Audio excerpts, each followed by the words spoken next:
Hello and welcome to a Glastonbury Romance. Yes, I'm still here. Let's begin. Few, even among the dwellers of Glastonbury, could have found their way as these two did over these fields and ditches. When they had passed the outskirts of Burnham Farm and reached the less frequented marshes of Splott's Moor, it was even more difficult to proceed, for the cattle droves yielded places then to more foot tracks from weir to weir and dam to dam. Wider ditches, too, interrupted their way, those great ditches of formidable water called rhines to which Mary Crow had referred in her conversation with John. And the planks across these deep watercourses were, in many places, perilously rotted by rain and floods, and needed to be trotted with extreme weariness by two such heavily built men. White Lake River itself was also no contemptible obstacle to surmount, for there were no bridges anywhere near. But in the end they discovered a willow branch fallen across the little stream, and managed to make use of this as a bridge. It was in the overcoming of little chance difficulties like this in exploring the country that Matt Decker always showed at his best. On this occasion, with the sun, his heathen enemy, already so near the horizon, he forgot completely the annoying nature of these excursions and began chuckling and boasting over this or that achievement of the way as if they had been crossing the Danube instead of White Lake River. They were now actually upon the marshlands of Queen Sedgemoor, and here they found themselves without the trace of even a footpath to follow, and once again the elder Decker had an opportunity of displaying to his son his skill as a cross-country guide. "White Lake College is on the bank of the stream, my son," he said gravely, "and we are on the bank of this stream. All we've got to do now is follow it down." Sam melancholically obeyed, letting his father move in advance of him by several paces. In his son's silence, the elder man had revealed to his natural custom of brooding sluggishly upon every single little natural object they encountered. Nothing was negligible to the despiser of the sun when once he was out of doors. There were no weeds that lacked a thrilling interest for him, but it was not a merely scientific interest. Still less was it an aesthetic one. The master current of the man's passionate West County nature found in 1,000 queer little unattractive objects, such as mouldering sticks, casual heaps of stones, discolored figuses of tree roots, dried-up cattle droppings, old posts with rusty nail heads, tree stumps with hollow places full of muddy rainwater, an expression of itself that wide-stretching horizons failed to afford. By approaching their objective this particular afternoon by so rambling and indirect a road, it was a good deal after 4:30, the hour when they had been invited, that they reached White Lake Cottage at last. In recognition of this abnormally warm day, Nell Zoyland had arranged to give her guests their tea upon a little grassy terrace overlooking the swollen stream. Here then the father and son sat, munching such exquisite thin bread and butter as Mistress Pitches did not often cut for their delectation, and trying to conceal both from each other and from their host the growing measure of their uneasiness. For, truth to tell, the situation was drifting, moment by moment, more and more out of control. Nell Zoyland's cheeks were hot and her breath came quick. Matt Decker had certainly never seen a girl with more beautiful, more alluring breasts than hers. Ooh. Nor had he ever seen one who dared to wear a bodice so tightly fitting, so medieval-looking, so unfashionably piquant. These beautiful breasts seemed indeed to dominate the whole occasion. Matt Decker felt that there was something so unusual about their loveliness that had endowed their owner with a sort of privileged fatality. A fatality that might lead to halcyon happiness, or on the other hand to tragic devastation and destruction. They seemed meant, Matt Decker thought as his eyes wistfully followed them, for something beyond the suckling of any human infant. At this point the man's ingrained morality pulled him up short, but he could not resist the feeling that there was something in the loveliness of such breasts that carried a person far from ordinary human life, to those old wild legends of immortal creatures of mist, of dawn, of dew that have troubled good men's minds from the beginning. It is only a children of the elements, he said to himself, that such breasts ought to suckle. It was at this point in the singular tea party that William Zoyland began to speak his mind. Sam Decker soon ceased to drink any more tea or to eat any more bread and butter. He saw now, with his shoulders hunched up and his chin sunk into his neck, he sat. His elbows rested heavily upon Nell's wickerwork garden table. His eyes were fixed upon the face of William Zoyland as if upon the face of a well-known animal that had suddenly begun uttering surprising sounds that belonged to an entirely different type of beast. Nell, on the contrary, had the aspect of a girl desperate and reckless at the close of a day-long struggle with an equal adversary. She fixed upon her husband's leonine head, as if he went on speaking, that careless, contemptuous look which, of all looks in their harem, men dread the most. Whiteleg Cottage was like a little doll's house by the reedy banks of White Lake River. It only possessed 2 rooms downstairs and 2 upstairs, with a little kitchen at the back, above which, upon a sloping roof, which had been attached to the rest of the house at a recent date, was a low-ceiling attic study devoted to the use of the master. They evidently had no servants, nor was there any sign of a flower bed, although at the edge of the grassy slope, where they all now sat, several wooden flower roots, by the looks of the disturbed soil and the appearance of the plants, had been lately put in.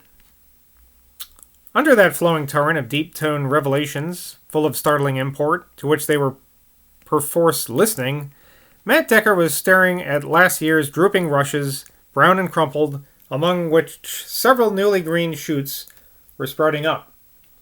The sun was quite below the horizon now, and in the early twilight these green reeds shoots threw forth a peculiar coolness of their own, a pure liquid coolness, after that warm day that was like a calm but tragic finis to some magical play of a great playwright.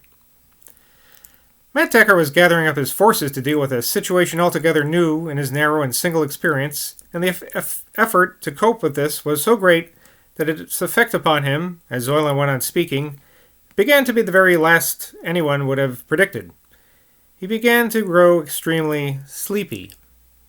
This tendency to grow sleepy at a crisis was indeed an old infirmity of his family.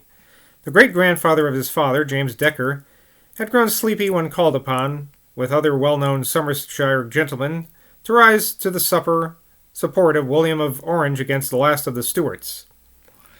"It's for the wench to decide for himself," Will Zoyland was saying, as, lying back in his wicker armchair with his leather gaitered legs stretched out in front of him, and one hand deep in his corduroy breeches pocket and the other tugging at his great yellow beard, he rolled his blue eyes from Sam's bowed face to Sam's father's averted face.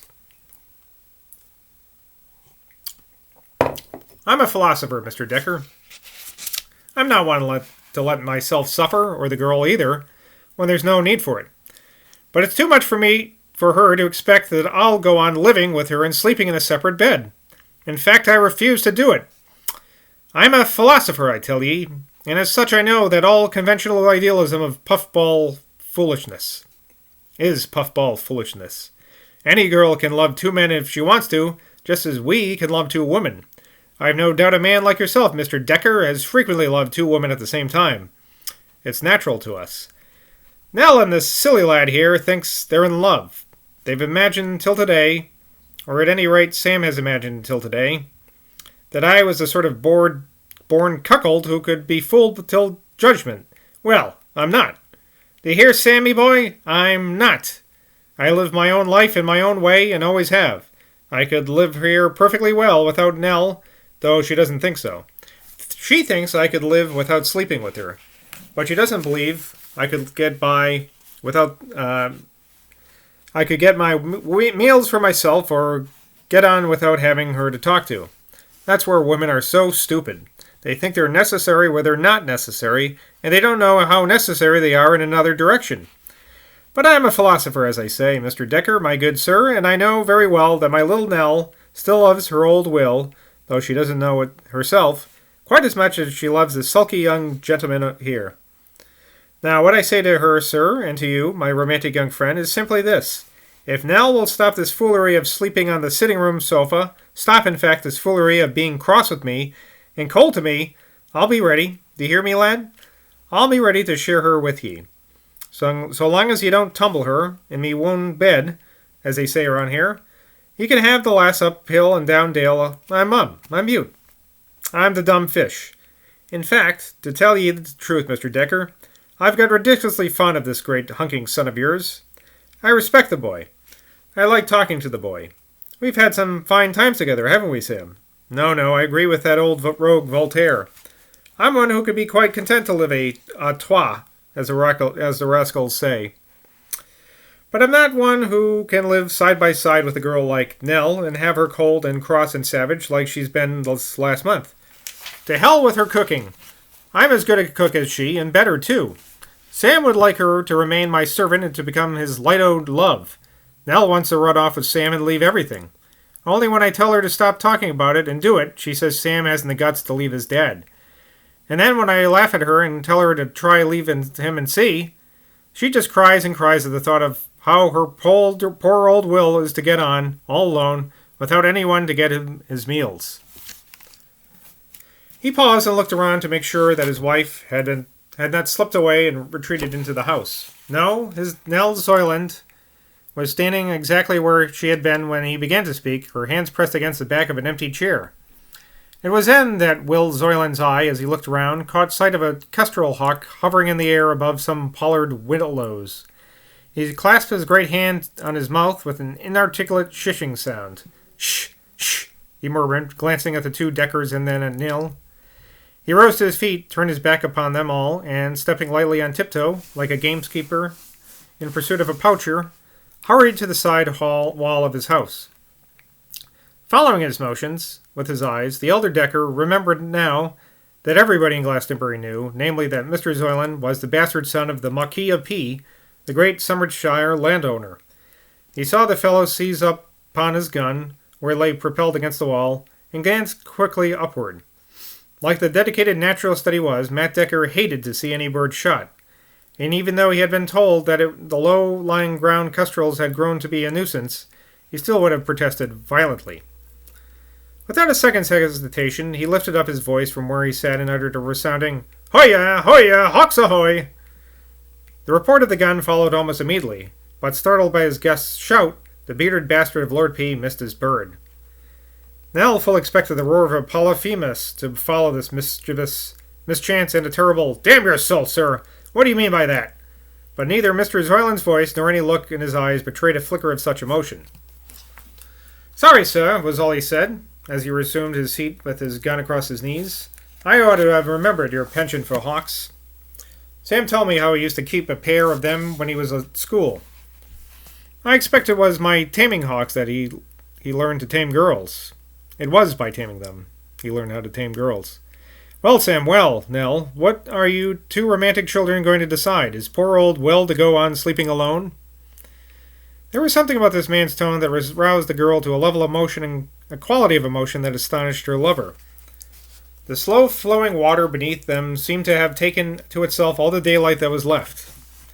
And between the girl's tense face and its unruffled surface, an infinity of whiteness that was almost phosphorescent rose into being, establishing itself, and became more and more dominant. At the little house, the pollard willows, the gun on the bearded men's knees, the twitching chin of Sam, been elements of sound in a momentous orchestra, this whiteness of flowing water and of woman's face would have been the flute note or the oboe note in this symphonic effect. Here sat together, on the darkening bank of the steel-white water, three formidable men, any one of whom could have crushed out the frail spark of girlish life as the swoosh of a horse's tail might crush a currant moth. And yet the tension of that single feminine heart reduced all three of them to the negligibleness of three wooden posts and the pawlings around an agitated heifer. Well, there we go. We got some Zoyland's breasts in there. It's new. And that's Glastonbury Romance for today.